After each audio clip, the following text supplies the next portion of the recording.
Retailing companies India में Chinese bamboo tree की story follow करती हैं। जैसे 4-5 साल बैम्बू सीड्स को सिर्फ केयर करनी होती है। सरफेस पे कोई ग्रोथ नहीं दिखती, बट 5 साल के बाद सिर्फ 6 हफ्तों में बैम्बू ट्री 80 फीट तक बढ़ जाता है। वैसे ही रिटेलिंग चेन्स लाइक डीमार्ट पहले अपना बिजनेस मॉडल को रोबस्ट बनाती हैं और फिर वो एक्सपेंशन के लिए जाती हैं। डीमार्ट ने फर्स्ट 7 ईयर्स में सिर्फ 25 स्टोर खोले थे मुंबई में, और फिर उसे प्रॉफिटेबल बनाया और उस लेवल तक लेके गए जहां से वो एक्सपैंड कर सके। और फिर नेक्स्ट 10 ईयर्स में 200 स्टोर्स और खोल दिए, 10 टाइम्स ज़्यादा जितना उन्होंने फर्स्ट 7 ईयर्स में खोला था। और यही रिटेल बिजनेस बनाने का तरीका है। But most of the retailers उन मेट्रिक्स तक ही नहीं पहुंच पाते जहां से ग्रोथ सस्टेनेबल हो पाए। डीमार्ट की तरह ही V2 रिटेल ने भी यही बैम्बू ट्री की स्टोरी फॉलो करी है। 2020 तक V2 के पास सिर्फ 100 स्टोर्स थे और वो 9 सालों से ऑपरेट कर रहे थे।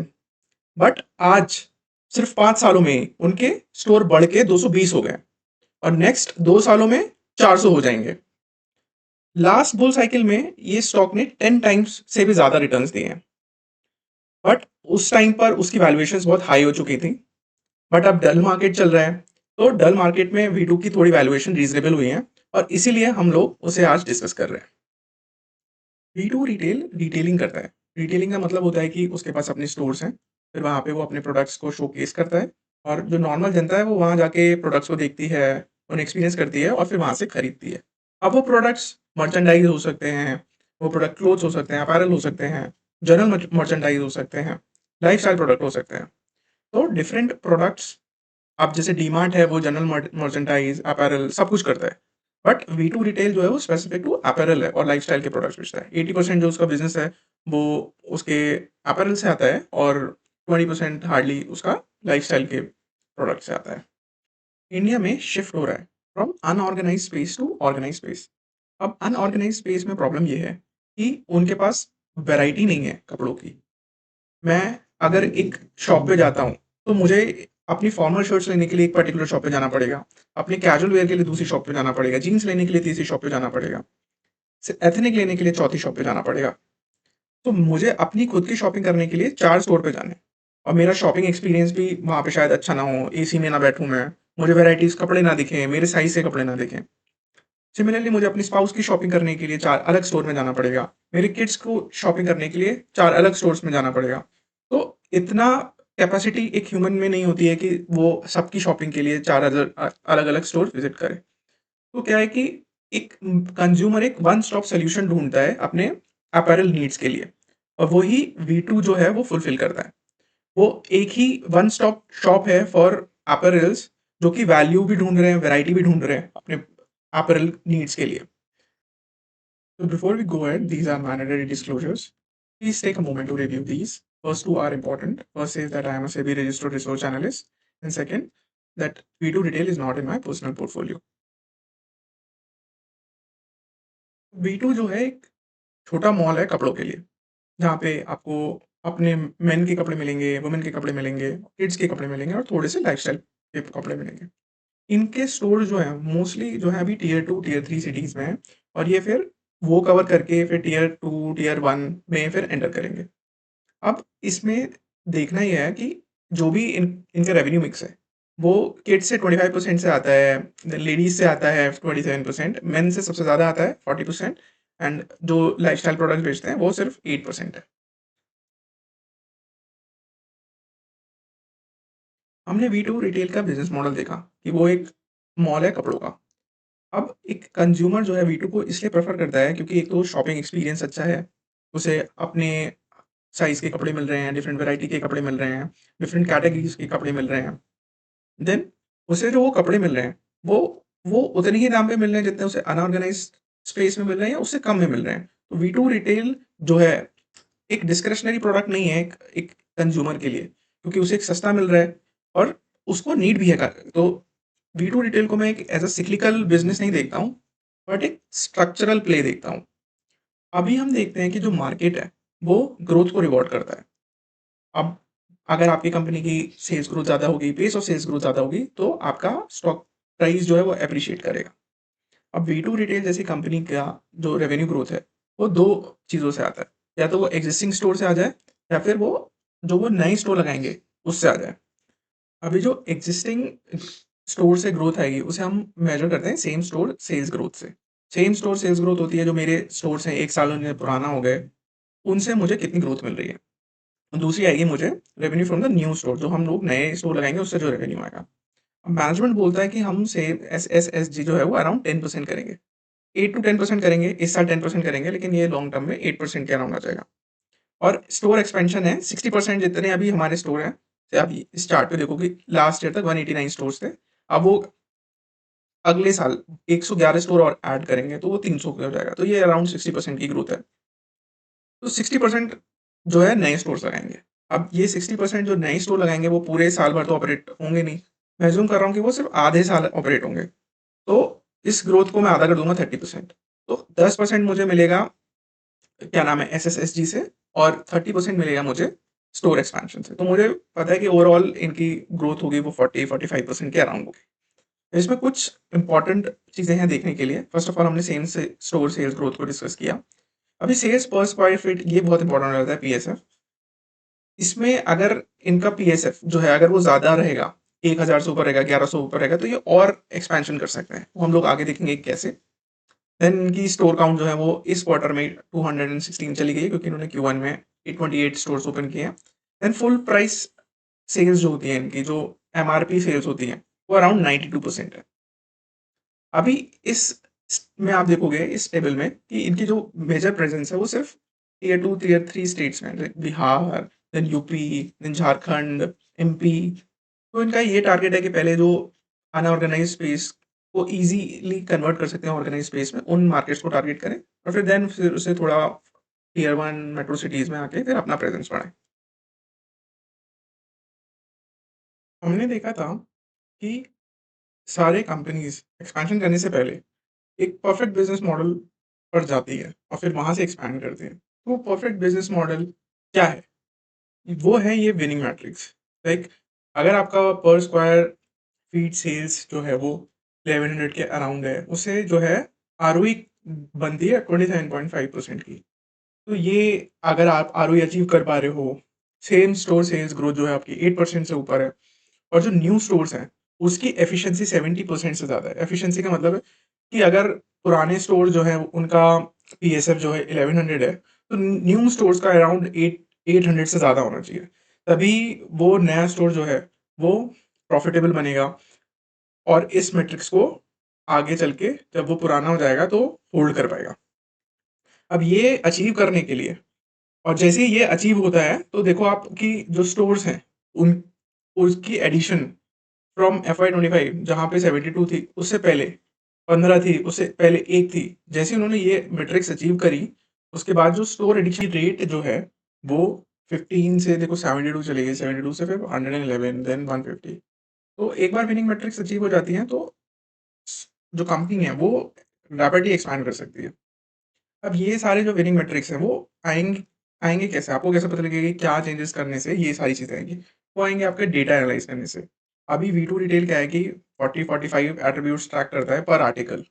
उससे उसे पता लगता है कि कौन से आर्टिकल जो है वो कस्टमर पसंद कर रहा है, कौन से साइज़ेज़ पसंद कर रहा है, कौन से साइज़ में ज़्यादा प्रॉफ़िट बनता है उसका, कौन-सा कलर में ज़्यादा प्रॉफ़िट बनता है। तो इससे क्या होता है कि एक तो वो डिमांड प्लानिंग कर पाएगा अच्छे से कि किस, क्योंकि इन्हें तो इन्वेंटरी मेंटेन करनी पड़ती है सीज़न के लिए। आगे वाले सीज़न के लिए अगर वो आज इन्वेंटरी मेंटेन करेंगे, और वो इन्वेंटरी जो है वो डिसाइड होगी इन एट्रिब्यूट से, और इन्हीं एट्रिब्यूट्स को लेके फिर वो इन हाउस उनके पास कैपेसिटी है उन प्रोडक्ट्स को बनाने की। तो एक बार इन्हें पता लग गया कि कौन से प्रोडक्ट्स बिकने हैं, तो ये तुरंत उसको अगले सीज़न के लिए प्रिपेयर कर सकते हैं। देन इन्होंने फिर उसे क्या है, उस प्रोडक्ट को इन्वेंटरी बना के, तो आपको वेंडर से बात अच्छी करनी पड़ेगी, कॉस्ट कंट्रोल अच्छे करने पड़ेंगे जहाँ से आप प्रोक्योर करें। तो ये चीज़ें भी वी2 ने बहुत ध्यान में रखी हैं और इस पे भी बहुत काम किया।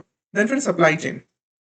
अब क्या है कि हर प्रोडक्ट जो ज़्यादा बिक रहा है उसको इन्वेंटरी में रखना।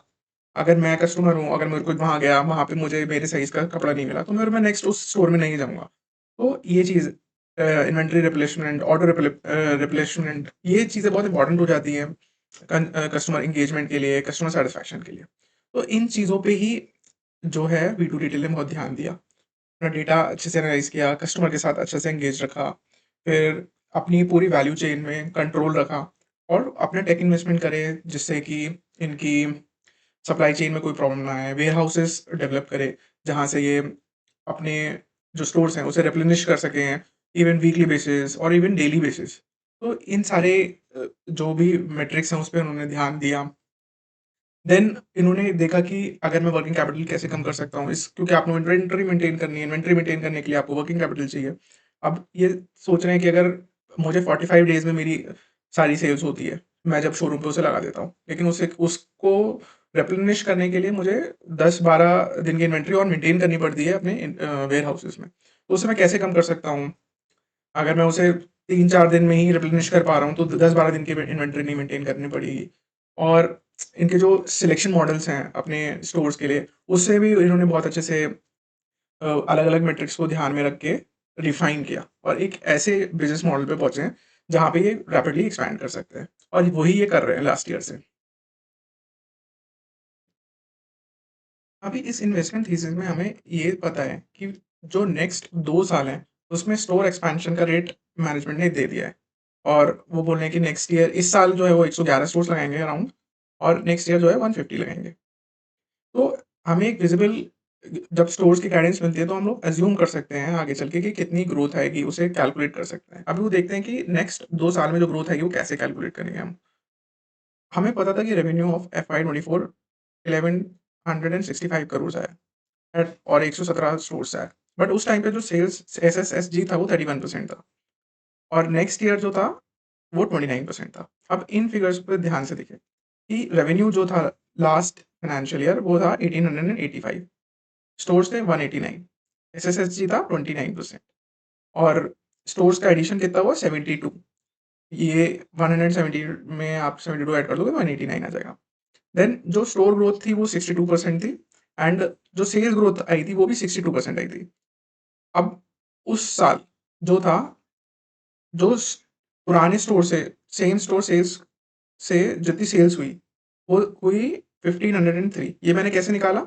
लास्ट ईयर के जो स्टोर्स थे मल्टीप्लाई बाय 1.29, तो उससे मुझे 1503 मिल जाएगा। अब नए स्टोर्स जो लगाए उससे रेवेन्यू कितना जनरेट होगा? वो आएगा, ये 1503 है, इसे डिवाइड कर दूंगा मैं पर स्टोर से जो कि है 189, फिर मैं मल्टीप्लाई कर दूंगा इस साल वो कितना लगाएंगे 72।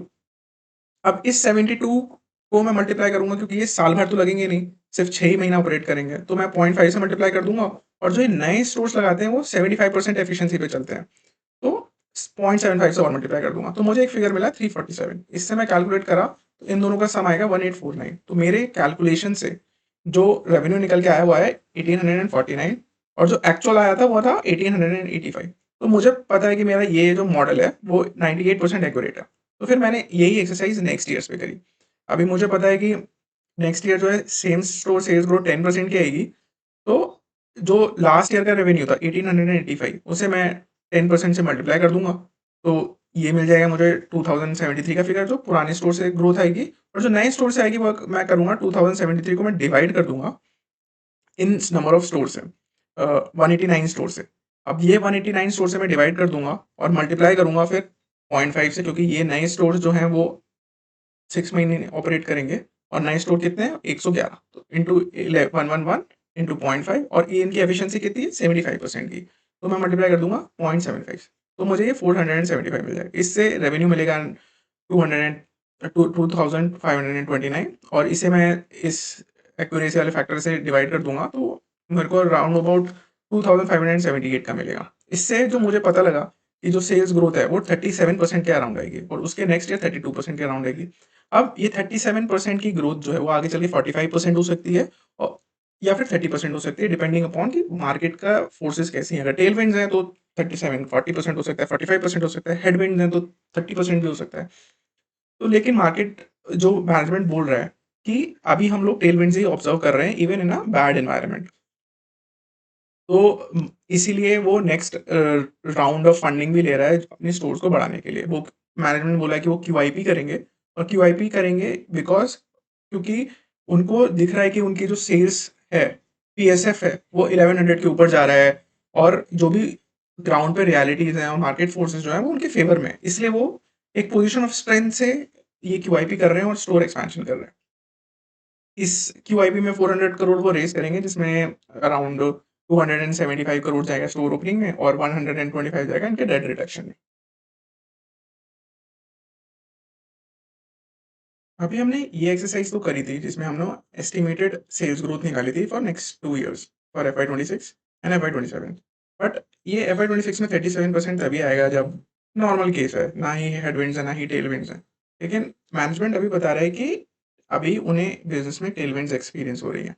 इसी वजह से मैंने जो इस ईयर का फोरकास्ट है, बेस केस में, उसे 45% लिया है। मैंने क्वार्टरली कैलकुलेट किए थे ये रेवेन्यूज़, फिर क्वार्टरली कैलकुलेशंस के बाद मैं इस नंबर पे अराइव हुआ, जो कि 45% ज़्यादा था लास्ट ईयर से। मैंने यहाँ पे जो एबिटा मार्जिन्स हैं वो अराउंड 40% के लिए हैं। Last year it was 13.8%। दोनों ही केस में, बैड केस और बेस केस में। उससे मुझे जो पार्ट मिल रहा है वो अराउंड 108 का मिला, जो कि 51% हायर है from the last year. Similarly अगर मैं बैड केस में देखूँ, तो मैं बोल रहा हूँ कि बैड केस में वो हेडविंड्स एक्सपीरियंस करेंगे, और जो 37% की यहाँ पे मैंने कैलकुलेट किया था, उससे थोड़ा कम 33% वो इस साल करेंगे। तो उससे मुझे जो पार्ट मिला वो मिला अराउंड 100 करोड़ का। अब मैं इसमें एज्यूम कर रहा हूँ कि इस 45% के सेल्स ग्रोथ पे प्राइस टू अर्निंग जो है उनका ना बढ़ेगा ना कम होगा। अभी जो 80 है वो 80 चलता रहेगा। तो उससे मुझे एक प्राइस मिलेगा 2518 का, जो कि 37% हायर है फ्रॉम द करंट लेवल्स। फिर बैड केस में ही सिमिलरली, सिंस इनकी जो गाइडेंस है वो है 45 टू 50% ग्रो करने की, अगर वो नहीं अचीव कर पाए तो ये जो प्राइस टू अर्निंग होगा इनका थोड़ा कॉन्ट्रैक्ट कर जाएगा, वो अराउंड 60 पे चला जाएगा, और उससे जो प्राइस निकल के आएगा वो निकल के आएगा 1738 रुपीज़, जो कि 6% कम है अभी के लेवल से। अभी Q1 के नंबर्स तो आ चुके हैं, वो आया है अराउंड 632 करोड़। लास्ट ईयर जो था वो 415 करोड़ था, तो ये 52% की ग्रोथ दिख रही है हमें। बट फिर मैंने क्या किया कि लास्ट ईयर की ओवरऑल सेल्स है, जब इस सेल्स को डिवाइड किया तो अराउंड 22% आई है। तो मैंने अज्यूम किया कि नहीं, इस अगर इस साल, और फिर इस साल 632 को मैं डिवाइड करूँगा 22 से, तो मुझे अराउंड 2732 इतने की सेल्स मिलेगी। फिर मैंने इसी फैशन में, जैसे कि लास्ट ईयर क्वार्टर्स में जो सेल्स का डिवीजन था, उसी फैशन में जो रेवेन्यूज आने हैं वो डिवाइड कर दिए, और उससे फिर मुझे ये ग्रोथ रेट्स मिली कि Q1 में 52% आएगी, Q2 में 58% आएगी, Q3 में थोड़ा डिप होगा 35% पे, और मार्च में थोड़ा फिर से रिकवर करेगा 40% पे। ये वर्टिकल साइजिंग है, उससे मैंने डिप्रिसिएशन, अदर इनकम और इंटरेस्ट निकाला है, और फिर फाइनली मैं पार्ट के फिगर्स पे अराइव हुआ, जो कि 108 आते हैं, इसे सम करूंगा मैं। और ऑपरेटिंग मार्जिन जो था Q1 में 13.8 था, और मैंने अज्यूम कर रखा है आगे चल के ये सितंबर में 10% रहेगा, दिसंबर में 20% रहेगा, और मार्च में 13% रहेगा, comparable to the last Y Y. अगर मैं कंपेयर करूँ क्वार्टर्स में, तो उन्हीं के कंपेरेबल में ये मैंने थोड़ा सा एक्सपैंड किया है एबिटा मार्जिन से। तो इम्पोर्टेंट है हम लोगों को इसकी एंटीथेसिस और रिस्क देखना। यही एक्सरसाइज जो वी टू रिटेल अभी कर रहा है एक्सपेंशन की, इसने 2017 में भी की थी। फिर 2017 से 2020 में ना, इनकी ये जो एक्सरसाइज थी स्टोर एक्सपेंशन की, वो थोड़ी फेल हो गई। अब वो फेल इसलिए हुई ना, क्योंकि जो इनका जो सेल्स पर स्क्वायर फीट था, एसपीएफ, वो स्टोर एक्सपेंशन की वजह से और कम होता जा रहा था। बट अभी के केस में ये कम नहीं हो रहा है, ये इंक्रीज हो रहा है। तो ये कम होगा तो देखो आप, पार्ट का फिगर जो है वो भी कम हो रही है। तो इसी वजह से क्या था, इनकी जो प्रॉफिटेबिलिटी मैट्रिक्स थी उस एक्सपेंशन को लेके, वो थोड़ा खराब थी, और इसी वजह से उनका पैट खत्म, थोड़ा कम हो रहा था। बट इस केस में अभी नहीं है। बट ये आगे चल के हो सकता है, तो हम लोगों को ये चीज़ बहुत ट्रैक करनी है कि इनकी जो एसपीएफ है वो आगे चल के कम ना हो, वो इंक्रीज है या स्टेबलाइज है। सेकेंड है कि अभी भी स्टॉक जो है थोड़ा हाईली वैल्यूड है, तो कोई भी स्टोर एक्सपांशन में डिलेज या डिसरप्शन, कोई भी सेल्स में कुछ भी होता है, तो इनकी जो स्टॉक है वो 10-20% तुरंत करेक्ट हो जाएगा। देन अभी क्या है ना कि ट्रेंड हो गया, स्टाइल बाजार हो गया, तो ये सारे जो रिटेल प्लेयर्स हैं, विशाल मेगा मार्ट, वी मार्ट, ये सब बहुत एग्रेसिवली T2 T3 स्टेट्स में बहुत रैपिडली एक्सपैंड कर रहे हैं। तो एक कंपटीशन रहता ही है इनके बिजनेस में। वो उस चीज़ को देखना पड़ेगा कि वो और वी टू रिटेल कैसे मैनेज करते हैं कंपटीशन, ये कैसे सप्लाई को मैनेज करते हैं डिमांड को लेकर। ये तो ओवर सप्लाई तो नहीं हो रही है, ये देखना इंपॉर्टेंट है। Finally, these are disclaimers. We'll have a look at them. And my channel is fairly new. I would request all of you to please like, share, and subscribe. And you can ask any questions in the comment section. And I'll see you guys in the next video.